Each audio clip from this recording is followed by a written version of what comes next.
तब्दील हो जाती है। एक चोटी है जो रात के अंधेरे में एक प्रकाश स्तंभ की तरह चमकती है। यह डोंगरगढ़ है, एक ऐसा नाम जो अपने आप में एक कहानी कहता है। डोंगर यानी पहाड़ और गढ़ यानी किला। 1600 फुट की ऊंचाई पर स्थित मां बमलेश्वरी का मंदिर दूर दूर तक दिखाई देने वाली अपनी रोशनी से एक रहस्य और दैवीय उपस्थिति का आभास कराता है। यह सिर्फ एक पूजा स्थल नहीं है, यह एक ऐसा स्थान है जहां इतिहास, किंवदंती और आस्था एक दूसरे में विलीन हो जाते हैं, जहां हर पत्थर एक प्राचीन कहानी सुनाता है। इस स्थान की आधिकारिक या यूं कहें कि सबसे प्रचलित कहानी लगभग 22 साल पहले शुरू होती है। उस समय यह क्षेत्र कामाख्या नगरी के नाम से जाना जाता था, एक समृद्ध और कलात्मक राज्य जिस पर राजा वीरसेन का शासन था।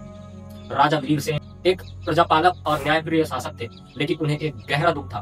वे निसंतान थे। अपने वंश को आगे बढ़ाने की तीव्र इच्छा और शाही पुजारियों के सुझाव पर राजा वीरसेन ने भगवान शिव और देवी पार्वती गहन पूजा अर्चना किया करते थे।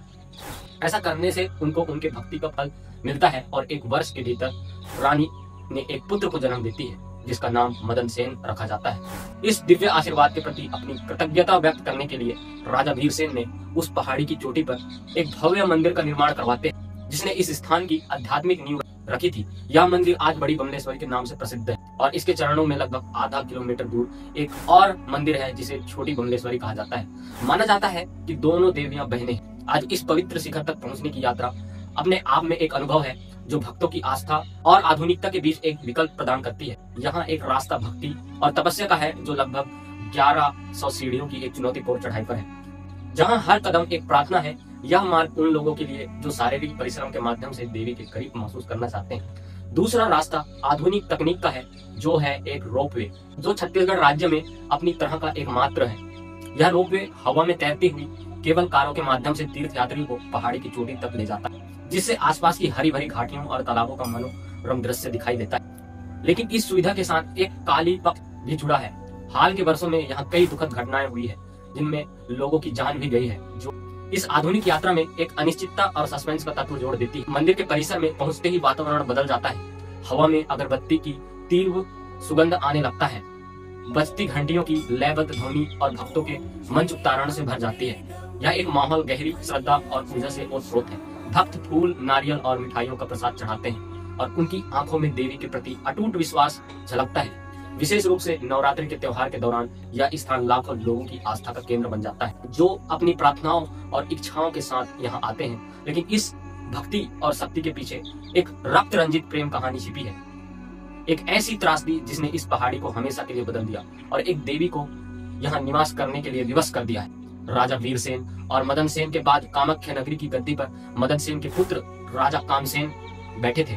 उनका दरबार कला और संस्कृति का केंद्र था, लेकिन यह दरबार जल्द ही एक दुखद प्रेम कहानी की पृष्ठभूमि बनने वाला था। एक ऐसी कहानी जो डोंगरगढ़ की डार्क माइथोलॉजी का मूल है। इस कहानी के केंद्र में दो असाधारण कलाकार थे, कामकांडला राज्य की सबसे सुंदर और कुशल राज्य नर्तकी, और माधवल, एक प्रतिभाशाली संगीतकार जिसकी कला की कोई तुलना नहीं। उनकी पहली मुलाकात कला की गहरी समझ से हुई। जब माधवलाल दरबार के पास से गुजर रहे थे तो उन्हें अंदर से संगीत की ध्वनि सुनाई दी। उनके पारखी कानों में तुरंत ताल में एक सूक्ष्म त्रुटि पकड़ ली। उन्होंने टिप्पणी की कि तबला वादक एक अंगूठा नकली है और नर्तकी के घुंघरू में एक कंकड़ नहीं है जिसे लय भंग हो रही है। यह बात राजा तक पहुंची और माधवलाल को दरबार में बुलाया गया। जबकि उनकी बात सच साबित हुई तो राजा उसकी प्रतिभा से बहुत प्रभावित हुए और उन्हें अपनी कला का प्रदर्शन करने का अवसर दिया गया। जैसे ही माधवलाल संगीत छेड़ते हैं, कांतकला नृत्य शुरू करते हैं, तब एक जादुई माहौल बन जाता है। उनकी कलाएं एक दूसरे में विलीन हो जाती है और उसी क्षण उनके बीच एक गहरा और तत्काल संबंध स्थापित हो जाता है। उनके प्रेम का उत्प्रेम एक बहुत ही अतरंग और सूक्ष्म क्षण था। नृत्य के दौरान एक भौरा कामकांडला के वक्ष पर आ बैठता है। अपनी कला में इतनी निपुणता के साथ उसने नृत्य की लय को तोड़े बिना कामकांडला बड़ी चतुराई से उसे उड़ा देती है। दरबार में मौजूद सैकड़ों लोगों ने उसे केवल माधवलाल ही इस क्रिया को सुंदरता और चातुर्य को समझ पाता है। उस एक क्षण में उसके दिलों को हमेशा के लिए जोड़ दिया। लेकिन उसके इस उभरते हुए प्रेम पर एक काली छाया मंडरा रही थी। राजा कामसेन का पुत्र राजकुमार मदनदित्य एक क्रूर और अय्याश राजकुमार था जो कामकांडला को अपनी संपत्ति समझता था और उसे किसी भी कीमत पर पाना चाहता था। एक दिन एक शानदार प्रदर्शन के बाद राजा कामसेन ने प्रसन्न होकर माधवलाल को अपने गले से मोतियों की कीमती माला पुरस्कार में माधवलाल ने कामकांडला की कला के प्रति सम्मान दिखाते हुए वह माला उसे पहना दी। इस कृत्य को राजा ने अपना अपमान समझा। एक साधारण संगीतकार की यह हिम्मत कि वह शाही उपहार एक नर्तकी को दे दी, यह बात राजा को क्रोधित कर गई और उन्होंने माधवनल को तुरंत राज्य से निष्कासित करने का आदेश देते हैं। लेकिन माधवनल राज्य छोड़कर नहीं जाता। वह डोंगरगढ़ की पहाड़ियों में छिपी एक गुफा में रहने लग जाता है और कानकांडला अपनी सहेली माधवी की मदद से गुप्त रूप से उससे मिलने आते जाते रहती। उनकी ये मुलाकातें राजकुमार और मानदित्य की ईर्ष्या को और भड़का रही थी। उसने कानकांडला पर कड़ी निगरानी रखनी शुरू कर देते हैं। एक रात जब माधवनल कानकांडला के घर पर था, मदनदित्य अपने सैनिकों के साथ वहां पहुंच जाता है, लेकिन माधवनल पिछले दरवाजे से भागने में सफल हो जाता है।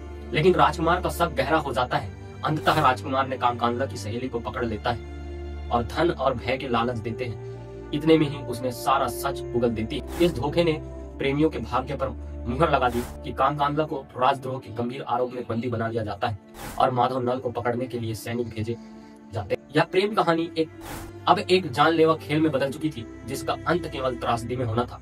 सैनिक को अपनी ओर आता देख माधवनल डोंगरगढ़ की पहाड़ियों में भाग निकलता है। उसने एक ऐसे राज्य में शरण लेने का फैसला करता है जो अपनी न्यायप्रियता के लिए प्रसिद्ध था, उज्जैन, जहां महान राजा विक्रमादित्य का शासन था। माधवनल ने राजा विक्रमादित्य को अपनी और कानकांडला की करुण कथा सुनाई। एक सच्चे प्रेम के दुखद और एक निर्दयी राजकुमार के अन्याय की कहानी सुनकर विक्रमादित्य का हृदय द्रवित हो जाता है और उन्होंने माधवनल की मदद करने का वचन दिया।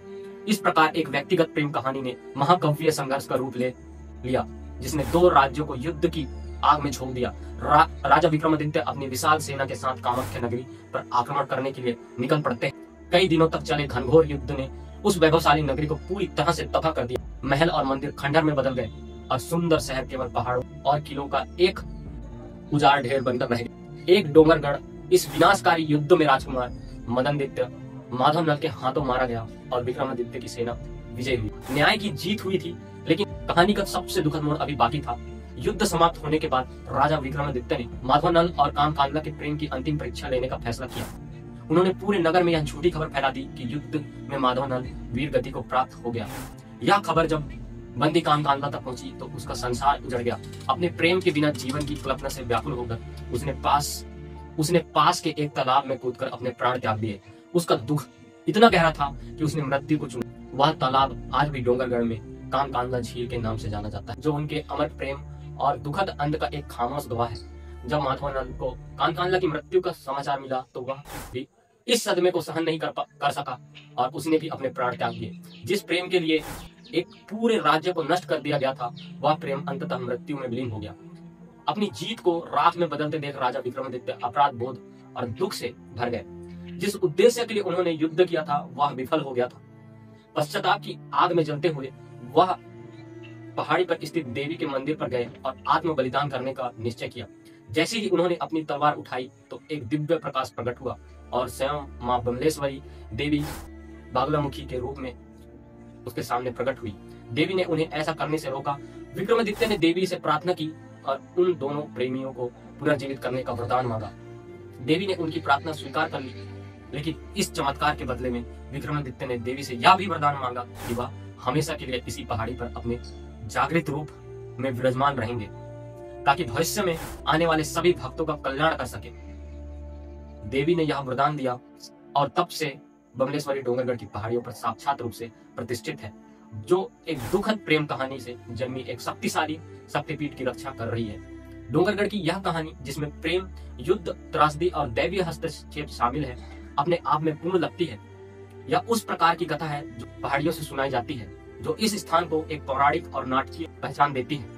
लेकिन अगर हम पत्थरों और खंडरों की फुसफुसाहटों को ध्यान से सुने तो एक और अधिक रहस्यमयी और गहरी कहानी उभरने लगती है। एक ऐसी कहानी जो इस स्थापित कथा पर सवाल उठाती है और एक भूले हुए अतीत की ओर इशारा करती है। पहले विरोधाभास समय का है। माधवनल, कानकांडला और राज्य विक्रमादित्य की कथा को लगभग 2200 साल पुराना बताया जाता है।